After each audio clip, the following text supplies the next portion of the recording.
My name is Renata, and I am the Tech Transfer Program Lead here in Alberta. And my name is Samantha Muirhead, and I am the Acting Provincial Apiculturalist in Alberta.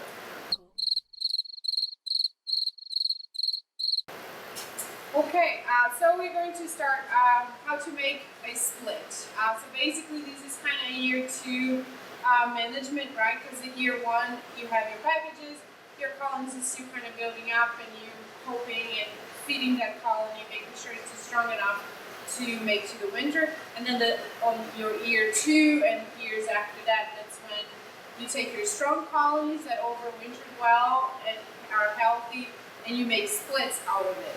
So one of the main reasons why you do a split, one is to kind of prevent swarming, to lose half of your colony to your neighbor's yard. So that's a really good management to prevent swarming, is you split your colony in half. That way they have more room to grow, and they will not have the need to do a reproductive swarm behavior. Another reason could be if you want to make up for some winter losses, you can also make splits. Or if you want to make up some extra splits just so you can sell them to your neighbor to make a little bit of extra cash on the side.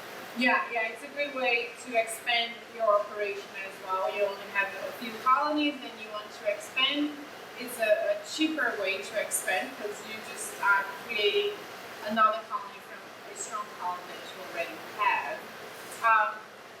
Okay, so just kind of gonna be looking in my notes so we don't forget anything. One thing to kind of always keep in mind when you're making splits is that you want to be careful that you're not splitting a colony that is not too strong, because otherwise you're going to have 2 weak colonies, and that may or may not make to the winter, or may or may not make any honey for you in that year. So that's one thing you don't want. When you make the split, you want to make sure you're getting a honey crop from your colony. So you have to be careful. You're not making a split from a colony that is not strong enough. It's not split ready, let's say.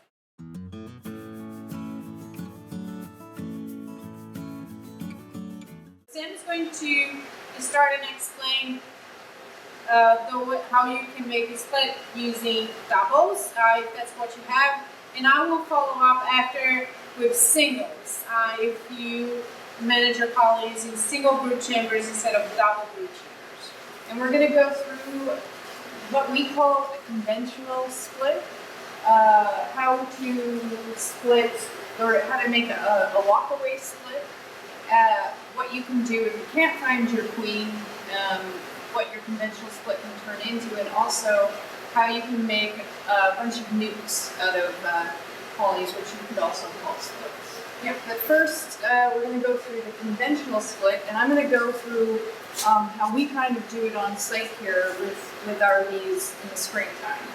So basically when you go out and you check on your bees, if you have a few hives versus a few hundred, you might want to take a notebook out so that you know how many splits you're potentially going to make. So when we go through the colonies, maybe to add a pollen patty in the springtime or to give them some sugar feed, what we'll do is we'll make note of the strength of the colony, and then we'll follow up with that as time goes on and we get closer to make a split. But closer to getting the time where you make a split, but we also look at disease levels. So you want to make sure your varroa mite levels are low in that colony. You want to make sure there's no brood diseases like American foul, but you want to inspect some of those frames for scale. Just make sure there's a nice brood pattern so that you're not splitting a potential problem, because you won't get a bustling colony if it ends up having a disease. So before we start, you said you go through the colonies and you make notes on the colony strength. What measurement are you taking to tell how strong they are? Is it frames of bees, frames of brood? Usually what we'll do is particularly in the springtime when you don't want to break into that cluster, is we'll look at how big the cluster is. So we'll open up that hive, and usually you don't want to be opening them up for very long in the springtime if it's under a certain temperature. We usually try to wait until it's about 5 degrees Celsius on a nice sunny day before we start even unwrapping them to take a look at what's going on, and we put feed on there. But we'll look at that cluster. Usually if it's above 5 degrees, if it's a nice strong hive, the cluster, it won't be this tight cluster, it'll be broken, and it'll give you a better idea of what, how strong that colony is. And basically you take the lid off and you look at the number of frames of bees, or a number of frames that are covered with bees. So we usually go by like low, or we say it's weak, medium, or strong. And we would only take the strong ones. So strong would be the entire box is filled with bees. Medium would probably be between around 8 to 7 frames. And that would range as well. So weak, you see maybe 2 to 3 frames of bees when you open that colony. So once you know which hives are nice and strong, so the bees are unwrapped, they've been treated, they've been fed, their disease levels are down, you know that they're down, you've done your monitoring. Basically, a hive that you're going to split, we would look for double brood chambers. So we want to see 4 frames of brood up top, and generally 4 frames of brood in the bottom. There could be 6 frames of brood up top and a couple frames of brood in the bottom, but you want to make sure both of those boxes are occupied. To us, that is a strong colony when both those boxes are being utilized by the bees. If only one box is being utilized, that hive is not strong enough to be splitting. You really have to watch, yourself and not get too excited about the splitting. That's one of the things we see a lot of is over splitting, and then the bees just never have a chance to build up. So what we would do in a conventional split is you would go through this box, both of the boxes. So we have parent 1 and we have parent 2. We're not really sure where the queen is. You can see it's squished her little. So we're not really sure where the queen is, so we look through the box, both of them, to try and find her. Lo and behold, it's lucky it's my first frame that I pulled, we find the queen. So what you want to do is you want to make sure either put her in a place, have somebody else hold this frame for you, so that you know exactly where she is.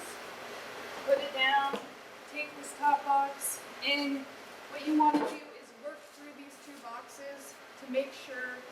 We know we're going to leave this one behind. We're not going to split this one. We're going to leave this one behind and not take it with us to a new location. So we're going to leave the queen inside this one. So we want to set this box up so that we have probably 3 frames of brood in here and leave some space for the queen to start laying. You could probably get away with 2 frames of brood too, with space for her to lay. Make sure there's nectar, honey on the sides, food source for them, as well as a frame with some pollen in it as well. And then, so we're going to take those extra frames. So say we have 4 frames of brood down here. Well, let's take 1 frame of brood out. This one, say, has 4 frames up here. We're going to give it 1 extra frame of brood just because, and make sure, because we are taking this box away, we want to give it a little bit of extra brood because it's going to be a while a few days until we put a queen in there. So just kind of giving it a little bit of an extra boost compared to this one, where it does have the queen and she can easily start laying and get things going again. So once we finish that, we throw the frame with the queen back in. And then if it's a nice strong colony, what you want to do is take another brood chamber and set it up as bees normally do. The honey on the sides, some empty frames in the middle. If the hive is really strong and you want to get those bees to come up, some beekeepers, not all of them like to, but sometimes what we like to do is to actually take a frame of brood and pull it up top. That way it will draw the bees up into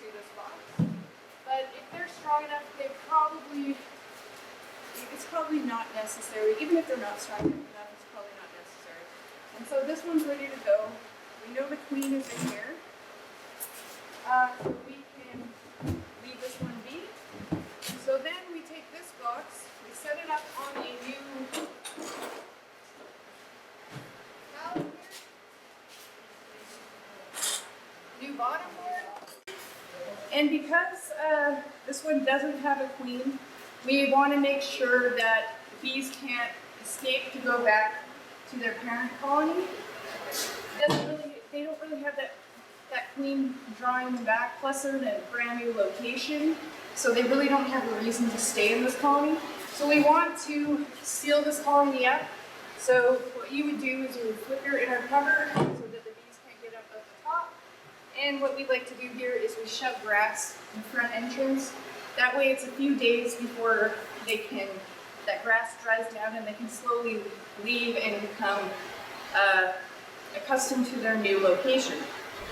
We usually leave 2 days before we introduce a new queen in a queen cage. We'll never just put a queen right into this colony. We always like to leave it queenless for a few days. That way the acceptance is a little bit higher.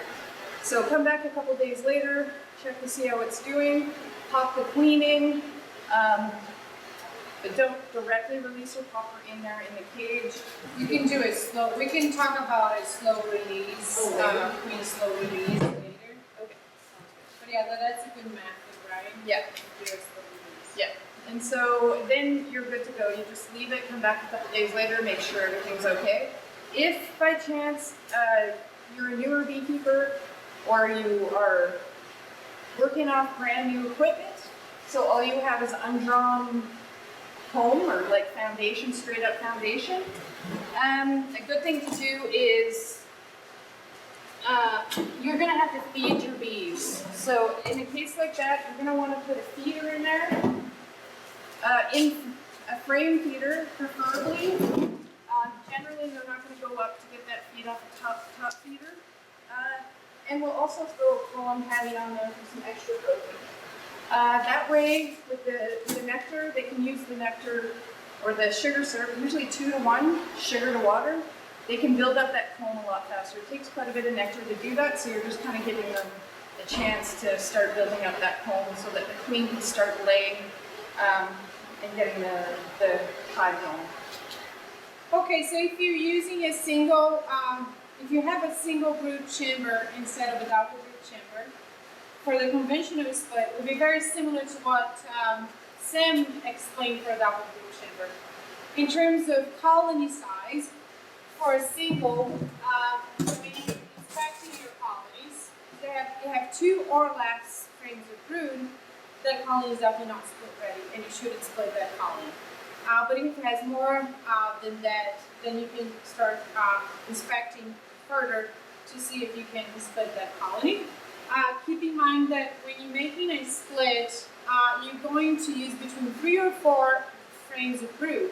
So always when you're inspecting to see if your colony is ready to be split is how many frames of brood it has, because you're going to be taking about 3 frames, let's say. So it has to have at least 5. So the parent colony has at least 2 left.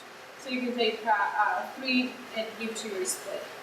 So when you're going through your colony, your parent colony here to make a split, let's say you have 5 frames of brood, and because it's a single brood chamber, the queen is definitely here. So you're going to go through your frames, make sure it's a healthy colony, so there's no signs of AFB, like some diseases, and you have checked already for varroa, so you have to monitor your colony so you know your levels of varroa are low, and hopefully you are able to check for nosema as well. So you pick your 3, you know where the queen is. Let's say you find the queen. Do you have the queen? Okay, they're right here. If you have a queen cage, you can use a queen cage and cage her. Make sure if you're using a queen cage that you place the cage in a shaded place that is also protected from the wind. But if you do not have a queen cage, then just place the queen in a frame and keep keep her a little bit isolated, so she doesn't go back to the frames that you are going to use. So you can keep her on the side and grab the 3 frames right away that you're going to use, the 3 frames of brood that you're going to use to do to your split. So let's say those are the 3 frames of brood. You also do not want to leave your frames of brood outside for very long. So make sure, even if you're leaving for a little bit of outside, make sure it's in a shaded area. You don't want to leave your frames of brood in a very sunny area for very long. So those are your frames of brood.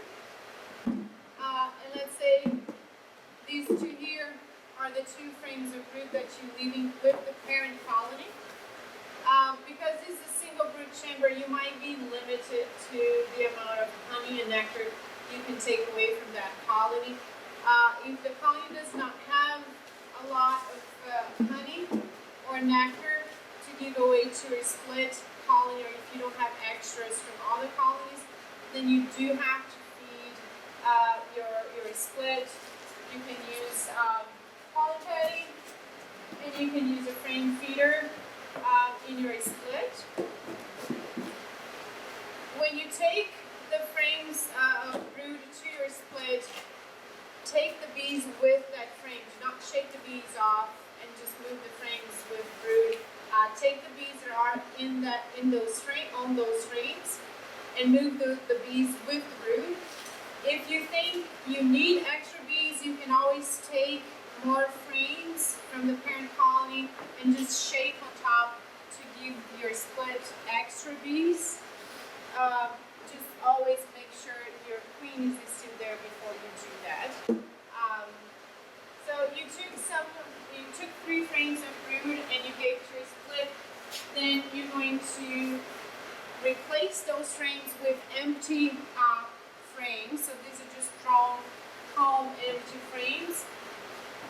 You want to move your queen back to the center of the colony with the brood that was in there. So you want to keep the brood in the center, always keeping that the brood in the middle and the feed on the sides. You can either move the feed closer to it and put the empty frames on the very end, or if they have enough feed and you think they need space to lay more eggs, if the queen needs space, you can always put an empty one in the middle and the queen will move to it and start laying. But usually you will place your empty frames. If you are moving your split colony to a new location, which is recommended to move it away from your parent colony for the reason that Sam explained, you will want to install your new queen once you are in the new location. Don't install the queen right now. Move the colony first, then install the new queen. If you are keeping in the same yard because you don't have another place to keep your colony, try to move it as far away as you can. Change the orientation. Also, don't have them all oriented the same direction. Just change the orientation of the entrance of the colony, just to kind of limit that drift that's going to happen, that the bees from this colony will want to return to the parent colony. You also, like Sam said, you can stop it with grass, that way you limit the bees' flight. Many times this has happened in our facility where we go through all the frames, we cannot find the queen. We know there is a queen because we can see that the bees are acting the way they should be acting. We can see eggs. So there is a queen within the colony.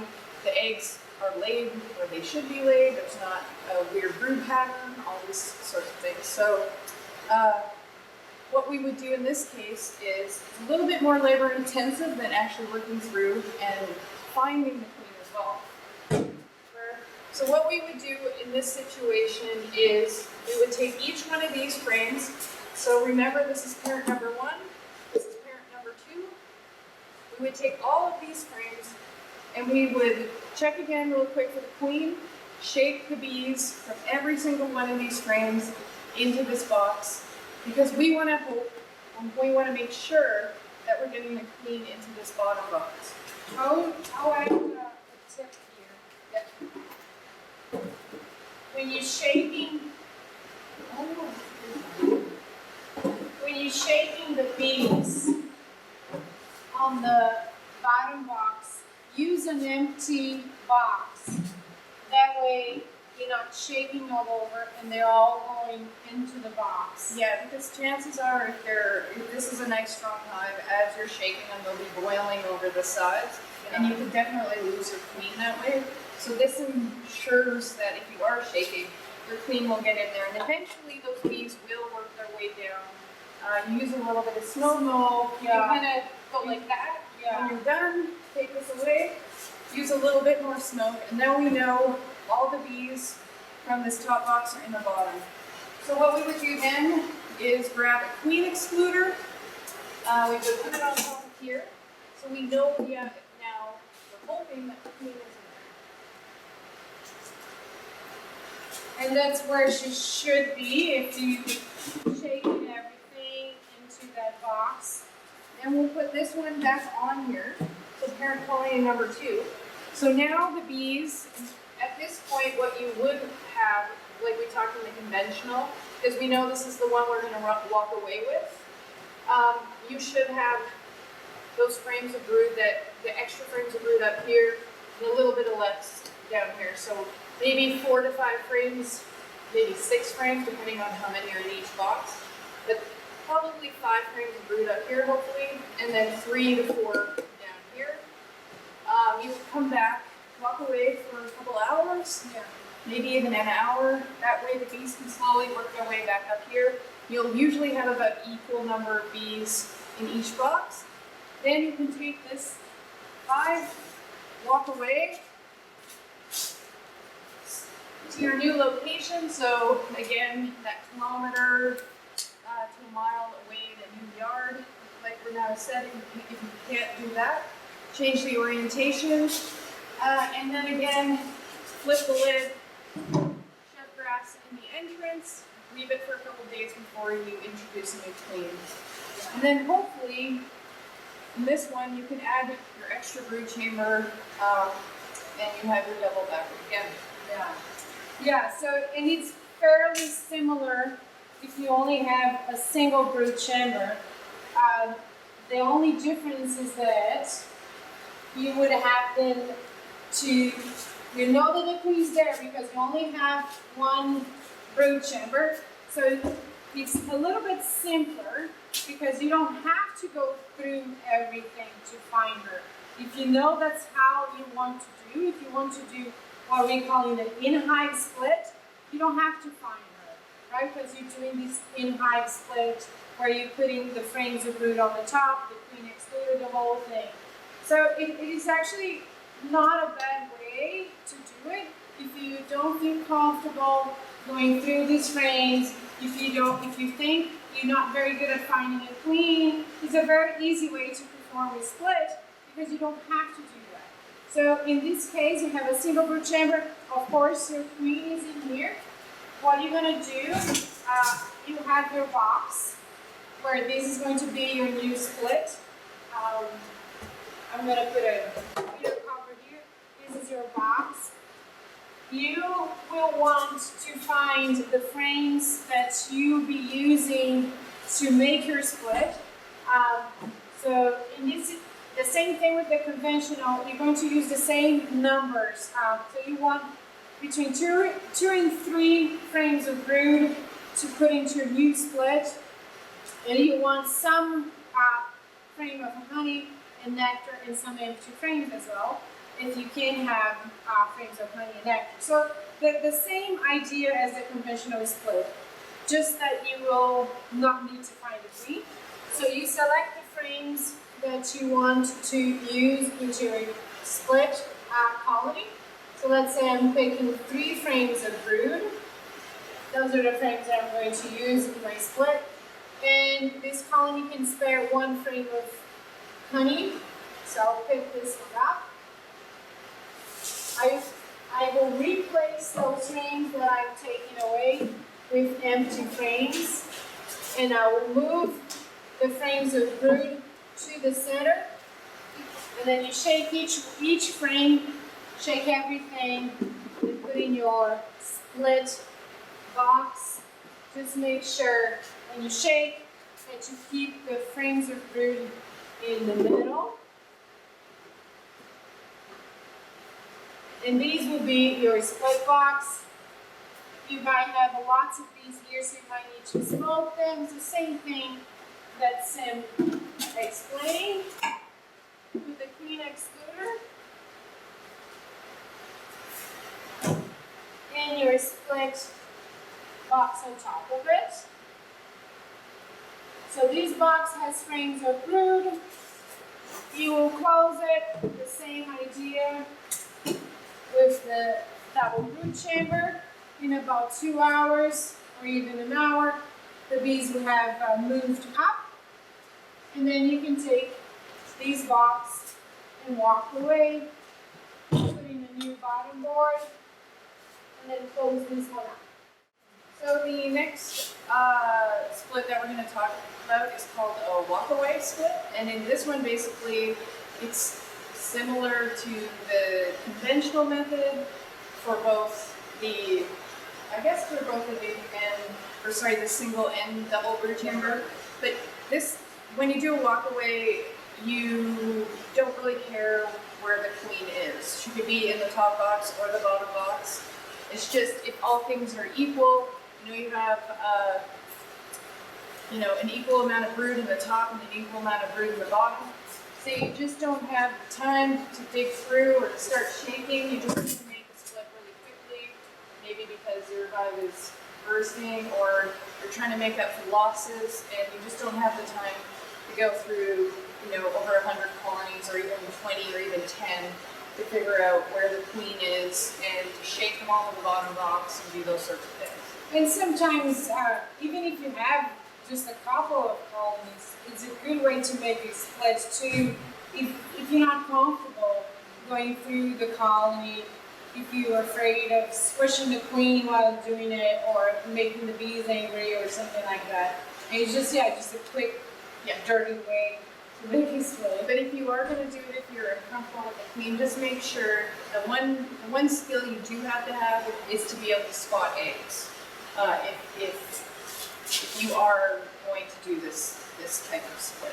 So basically you would just take, again, all things equal on the top and the bottom, just pick one of your hives up, take it, and now we have a split. We don't know where the queen is. Again, for this one, for the one that you're not moving, you probably don't have to worry about sealing it up. You can probably leave it as is. But again, that when you are taking away, seal it up with the lid upside down, the inner cover upside down, grass in there. Same thing if you're using foundation, make sure that there's, I guess that would be more for the single, but make sure they have enough food. So they have enough nectar, they have enough pollen, so you might have to supplement feed depending on the time of the year. And so basically you just walk away. You come back a few days later and you need to look in both of these hives to see which one has eggs. And so the one that has eggs obviously has the queen, and the one that doesn't have the queen. And at this point, you can kind of decide, do you want to put a queen in, or do you just want to let them produce their own queen? Yeah, so one point there to remember is that because you're making a walkaway split and you don't know where the queen is, it could be there, it could be here, you want to make sure they're equal. So I guess that the main thing for the walkaway split is that you equalize in the hive. So if your top box, let's say, has less brood than your bottom box, before you take it away, you have to equalize that. So you have to make sure they're both equal. They both need to have frames with eggs because this is a walkaway split and you don't know where the queen is. So both hives need to have eggs so they can raise their own queen if they need to. So yeah, just make sure they are equal and feed in frames of brood, and they must have at least one frame with eggs that they can raise their own queen if they need to. I mean, if that's what you want, right? If you don't want to add a queen to it, I guess if you do want to add a queen to it, then it doesn't matter. Yeah. So the only difference, if you have a single brood chamber, is that, again, it's the same thing, is the number of brood that is going to go into a split colony, because if you have a double brood chamber, it's going to be a much stronger split. If you have a single brood chamber, it's the same thing with the other splits we explained. You're taking, if you have 5 frames of brood, you take 3 and putting 1, leave the other one with 2. In that case, you can't really decide that I'm leaving the 2 with the parent because you don't know who is the parent. But you're really going to take your single brood chamber box and try to equalize the bags if possible, and divide it into 2 boxes.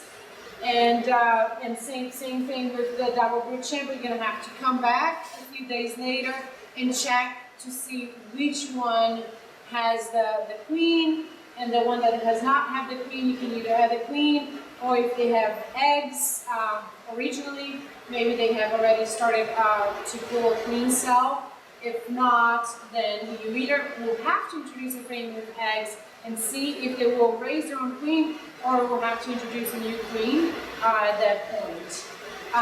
And always make sure, I would say especially with single brood chamber, you might be limited in the number of frames of honey and nectar. So always make sure your colonies are well fed if they do not have enough frames of honey and pollen.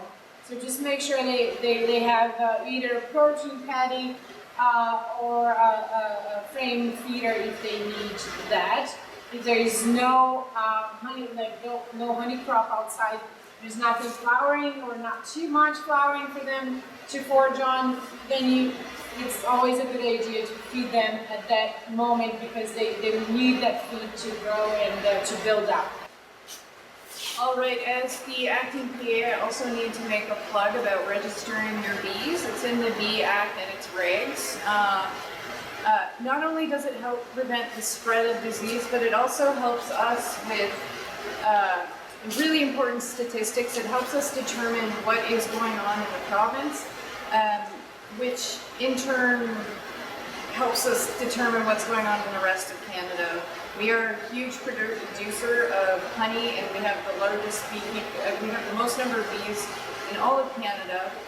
So you may think you're just one beekeeper, but all of these numbers add up, and they're really important to our statistics. They're important to help prevent the spread of disease, and it also helps us kind of track what's going on regionally within the province, where we should focus our attention in our surveillance program.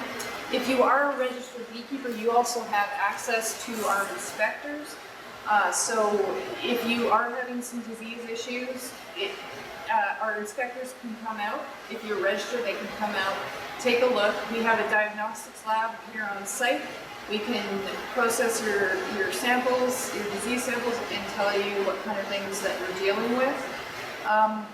Just please take the time. The information is really, really important, not only to Alberta, but the rest of Canada, and really helps out the beekeeping industry within the province.